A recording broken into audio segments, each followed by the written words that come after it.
Welcome to YSM news. ప్రస్తుతం మన జీవన విధానం పూర్తిగా యాంత్రికమైపోయింది.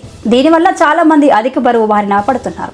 దీన్ని తగ్గించుకునేందుకు అనేక మార్గాలను అనుసరిస్తున్నారు. చాలా మందికి అందం, ఆరోగ్యం పట్ల శ్రద్ధ పెరిగిందనే చెప్పాలి. ఆరోగ్య సూత్రాలను పాటిస్తున్న వారి సంఖ్య కూడా పెరుగుతుంది. అయితే వ్యాయామం చేయడం, ఇతర సూచనలు పాటించడం చేస్తుంటారు. కానీ పోషకాల విషయంలోనే సరైన ఆహారం తీసుకోరు.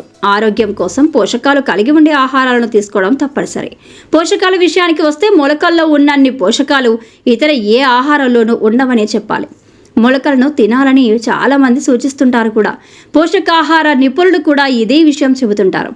శనగలు, పల్లీలు, మెంతులు, అవిసె గింజలు, బార్లీ గింజలు, పెసలు వంటి అనేక దినుసులు, గింజలు, విత్తనాలు మనకు అందుబాటులో ఉన్నాయి. వీటిల్లో పెసలను చాలా సులభంగా మొలకెత్తించి తినవచ్చు.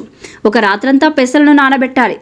సుమారుగా 12 గంటల పాటు పెసలు నానిన తర్వాత వాటిని తీసి ఒక శుభ్రమైన వస్త్రంలో వేసి మూట కట్టాలి. దీన్ని చీకటిగా ఉన్న ప్రదేశంలో పెట్టాలి. పొడి వాతావరణం ఉండాలి. ఇలా చేస్తే 1 నుంచి 2 రోజుల్లో మొలకలు వస్తాయి.